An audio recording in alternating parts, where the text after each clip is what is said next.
أسمو وأجتاز السماء جلالا فأزيد أسراب الغيوم جمالا. بسم الله الرحمن الرحيم. الحمد لله رب العالمين والصلاة والسلام على أشرف المرسلين ونشهد أن لا إله إلا الله ونشهد أن محمدا عبده ورسوله صلى الله عليه وسلم. أيها الإخوة والأخوات, السلام عليكم ورحمة الله وبركاته. Bonjour à toutes et à tous et que la paix soit sur vous.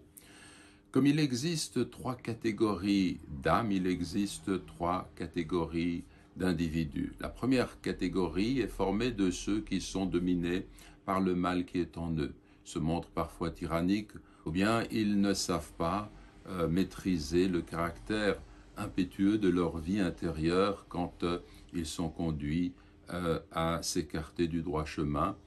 Ils font le mal, ils sont dominés par cette âme que l'on appelle instigatrice du mal, comme il est dit dans la sourate de Joseph et Youssouf dans le Coran. Inna nafsa la ammaratum bisu illa ma rahima rabbi. Certes, l'âme est très instigatrice du mal, sauf celui à qui mon Seigneur fait miséricorde. On peut interpréter dans le sens que le Seigneur ou mon Seigneur la préserve de commettre le péché. Et puis, il y a une deuxième catégorie de personnes qui est constituée d'individus qui vivent entre le bien et le mal. Tantôt, leur âme les pousse à commettre des péchés, et puis ils se repentent, ils reviennent à Dieu, ils regrettent d'avoir commis ces péchés, et donc ils ne cessent de se blâmer de cette façon-là entre le bien et le mal. Et à ce propos, on a le passage coranique qui nous dit ceci: Wala uqsimu bin nafsil lawwama, non, je jure par l'âme qui ne cesse de se blâmer. Et puis vous avez le stade de ces personnes qui ont combattu leur mauvais penchant, qui sont parvenus à dominer le mal qui est en eux, à dresser en quelque sorte cette âme instigatrice du mal, puis à dépasser le stade où l'on oscille constamment entre le péché et le repentir. Ils ne cessent bien entendu de se repentir parce que nul n'est à l'abri des péchés, mais ils parviennent encore et toujours à maîtriser leurs âmes.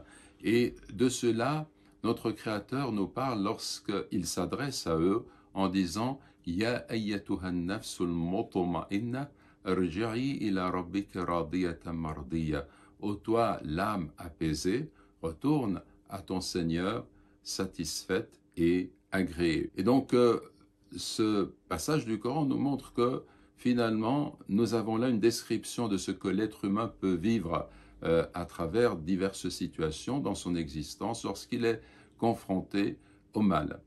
Et les savants nous font remarquer que ces trois états, on peut les connaître dans un temps qui est relativement court. Quelqu'un commet un péché dominé par son âme instigatrice du mal, il se repent, il se blâme aussitôt, et puis quelques instants après, à force d'invocation, à force de se repentir et de revenir à son Créateur, eh bien, il retrouve la quiétude.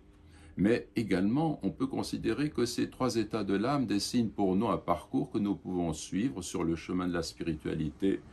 D'abord, l'être humain peut être dominé, puis ensuite il combat, il lutte, il commet des erreurs, il revient à son Créateur, mais à force de combat, encore une fois, il parvient à dominer cette âme et il trouve une quiétude, un bonheur que l'on ne peut pas décrire, parce que le bonheur, finalement, il consiste à faire en sorte que notre volonté se plie à la volonté d'Allah, subhanahu wa ta'ala, à tel point que par cette volonté qui est la nôtre et qui est restreinte, nous épousons la ligne de notre destin et nous vivons en conformité avec la volonté de notre Créateur.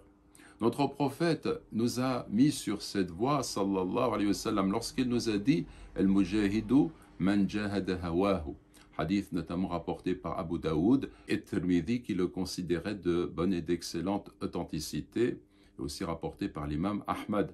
Et en fait, ce hadith, il nous dit que le djihad consiste à lutter contre son hawa, contre sa passion. Et dans un autre hadith authentique, notre prophète nous dit, sallallahu alayhi wa sallam, La yu'minu ahadukum hatta yakuna hawahu taba'an lima ji'tu bih. Aucun d'entre vous n'est croyant jusqu'à ce que sa passion suive ce avec quoi je suis venu. Donc, hawahu, el-hawa, c'est un terme que nous traduisons par passion, mais qui signifie en fait ce que l'âme désire. Et on peut désirer quelque chose qui est illicite.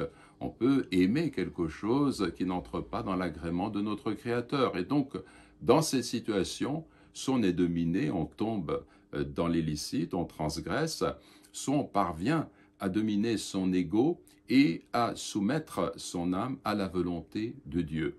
Et ce djihad-là, c'est le grand djihad, le djihad par excellence, qui se déroule dans le champ de bataille, si vous voulez, se trouve au fond de notre cœur, et Dieu voit ce qui se passe en nous lorsque nous sommes tentés, si nous allons suivre la voie du mal ou si au contraire nous allons résister, opposer à cette âme qui s'acharne contre elle-même et qui nous conduirait ainsi à notre perte si nous laissions les choses se faire dans le sens de ses désirs.